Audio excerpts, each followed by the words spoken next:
Buenas tardes. Vamos a continuar el día de hoy con lo que es la secuela para un estudio topográfico de una vía de comunicación. Seguimos en el tema de topografía de vías de comunicación. En la clase anterior alcanzamos a ver lo que era el punto número 1, localización de la ruta entre puntos obligados. Vimos los criterios, lo que hay que tomar en consideración para poder localizar la mejor ruta para nuestro camino. Vamos el día de hoy con el punto número 2, configuración de una franja de terreno según el eje de la ruta localizada, y empezaremos también con algo del punto número 3, proyecto en gabinete del eje definitivo y todos sus detalles. Entonces, en la parte de configuración de una franja de terreno según el eje de la ruta localizada, dice lo siguiente: la configuración de la franja se hace mediante un polígono de apoyo trazado por donde más convenga, dentro o a veces fuera de la franja, la cual se nivela de perfil y se sacan las secciones transversales a cada 20 metros. Si el terreno es muy uniforme, puede seccionarse a cada 40 o 60 metros. Para este punto, una vez que ya tengamos bien localizada la ruta, ¿sí?, de nuestro proyecto, el siguiente paso es la configuración. Esto se dice que se va a hacer mediante un polígono auxiliar, un polígono de apoyo. Generalmente se mantienen los vértices o los quiebres como polígono de apoyo, mas sin embargo podemos formar alguna poligonal, ya sea por afuera o por un lado de la franja del terreno. Sí, acuérdense, esa poligonal se refiere a puntos donde yo puedo colocarme con la estación total y de ahí estar haciendo el levantamiento de los puntos de configuración. Lo que se busca es una malla, ¿sí?, distribuida a lo largo de toda la franja que la llegue a cubrir, utilizando secciones transversales. Si el terreno es muy uniforme, ¿sí?, pueden hacerse secciones a cada 40 o 60 metros. Si el terreno llega a tener muchos quiebres, muchos desniveles, ¿sí?, puede hacerse a cada 20, incluso puede hacerse a cada 10 o a cada 5 metros, dependiendo las condiciones del terreno o dependiendo la precisión que queremos. Vamos a explicar ahora el procedimiento de cómo se realizaría el levantamiento de la configuración. ¿Sí? Supongamos que estamos ya en el terreno por donde va a pasar nuestro camino y ya tenemos identificado nuestro eje. Entonces se colocaría primero que nada los puntos del eje, se marcarían, ¿sí?, los puntos del centro del camino, y en base a esos puntos nosotros haríamos el levantamiento de más puntos hacia cada uno de los lados. Supongamos que ya tenemos definido nuestro eje, entonces vamos a colocar puntos, como mencionaba, a secciones a cada 20, 40 o 60 metros. También se pueden hacer secciones más cercanas. Supongamos que en este ejemplo se requirieran a cada 20 metros, entonces vamos a poner un punto, vamos a los siguientes 20 metros a colocar otro punto en el centro, otros 20 metros, otro punto en el centro, alineando los puntos. Si llega a haber quiebres, bueno, se vuelven a alinear y así sucesivamente. Ya identificado nuestro eje, entonces vamos a hacer el levantamiento apoyándonos de alguna poligonal de control o polígono de apoyo, ¿sí?, conociendo sus coordenadas X, Y y Z. Podríamos utilizar estos puntos del centro, podríamos utilizar puntos hacia las orillas, ¿sí?, y desde ahí hacer el levantamiento con estación total de las coordenadas X, Y y Z de los puntos para la configuración. Vamos a identificar muy bien cada uno de los puntos en el centro del eje con su respectivo cadenamiento. Hay que medir muy bien que sea a los 0 metros, a los 20 metros, a los 40, a los 60 y así sucesivamente por toda la trayectoria que tenga nuestro proyecto. Después vamos a identificar puntos hacia cada lado.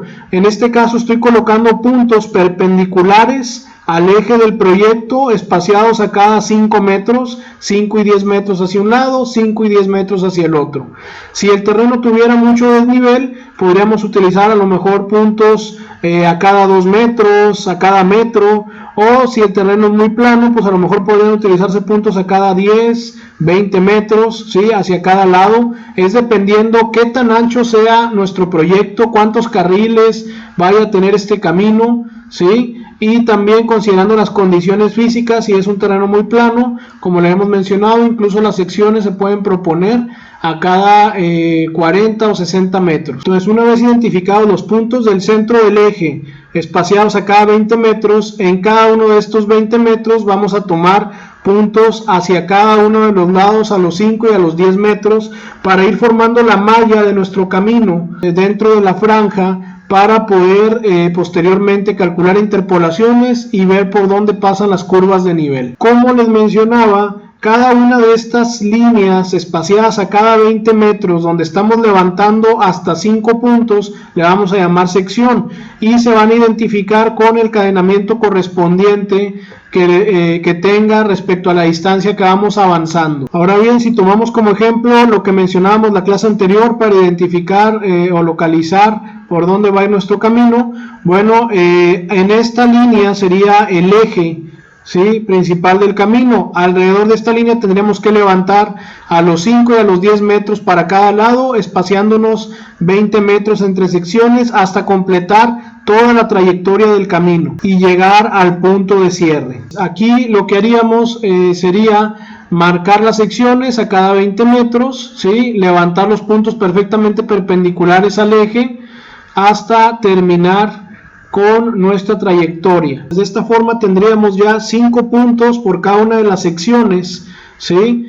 5 puntos por cada una de las secciones a cada 20 metros, levantando toda la trayectoria a partir del eje con puntos perpendiculares hasta llegar al punto B. Ya que hagamos este levantamiento de puntos con sus coordenadas X, Y, Z, lo que haríamos sería conectar los puntos que estén inmediatamente a un lado, ¿sí?, y calcular interpolaciones para saber por dónde pasan las curvas de nivel, ¿sí?, dentro del eje de mi proyecto. Estas curvas de nivel ya serían actualizadas, estas curvas de nivel tendrían la aproximación adecuada, la precisión que estamos buscando y serían confiables para poder proyectar con toda esa información. Entonces, básicamente esto es lo que les correspondería hacer a ustedes en su última práctica de laboratorio, que corresponde a el levantamiento topográfico, planimétrico y altimétrico de una franja de terreno para proyecto de un camino. Entonces, generalmente en esta práctica van a algún lugar cerca de aquí de la ciudad y les van a entregar lo que viene siendo el eje, ¿sí?, de la ruta que ustedes van a seguir para el camino, y en base a ese eje ustedes van a hacer el levantamiento de esa red de puntos que va a definir la franja del terreno. Posteriormente van a calcular por medio de interpolaciones, ¿sí?, entre todos estos puntos por dónde pasan las curvas de nivel y elaborar el plano correspondiente con sus curvas de nivel vista en planta, ¿sí?, y anotadas todas y cada una de las secciones que se levantaron hasta llegar al final. Y como punto número 3 de la secuela del estudio topográfico para una vía de comunicación, tenemos el proyecto en gabinete, el eje definitivo y todos sus detalles. La etapa del proyecto se realiza totalmente sobre dibujo en gabinete, es decir, para esto no hay que ir a campo, simplemente van a hacer todos los planos y cálculos basados en la información que obtuvieron en el levantamiento de configuración, y se les va a pedir que hagan el cálculo y elaboración de planos de estos 6 puntos. El primero de ellos, inciso A, proyecto en planta del eje de la vía y curvas horizontales. Van a hacer el proyecto, una vista en planta, donde van a dibujar el eje de la vía mediante coordenadas, van a calcular y a dibujar las curvas de nivel que pasan por ahí, y se va a calcular esto que viene aquí siendo curvas horizontales, ¿sí? Son las curvas que nos topamos en los caminos, que nos hacen girar ya sea hacia la derecha o hacia la izquierda. Hay una metodología para su cálculo y para su dibujo que vamos a ver más adelante.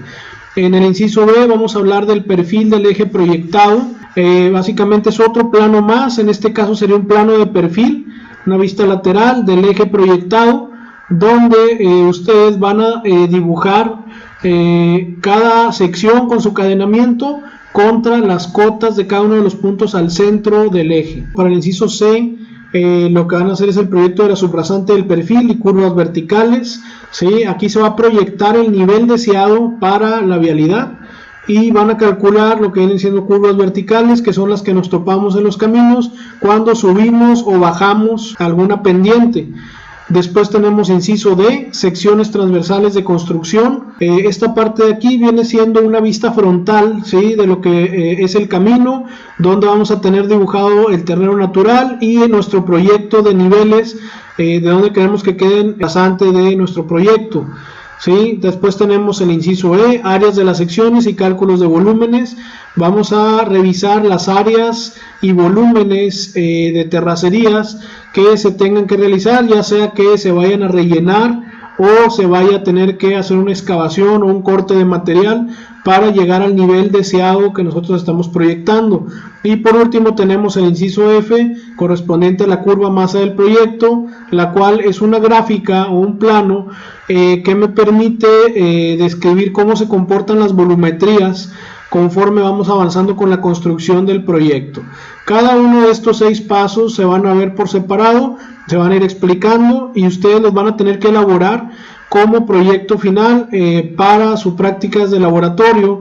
Viene siendo el último de las prácticas, el último reporte que tienen que elaborar, y consiste en esta serie de planos y cálculos que hay que entregar. Por cuestiones de tiempo no vamos a poder hacer un ejercicio de todo lo que sería un proyecto en gabinete del eje definitivo con todos sus detalles. Se va a explicar a grandes rasgos y después, si ya hay alguna duda, en cuanto ustedes vayan avanzando con su proyecto para entrega en laboratorio, pueden preguntar y lo vamos a ir revisando. Empezamos con la explicación del inciso A, que es el proyecto en planta del eje de la vía.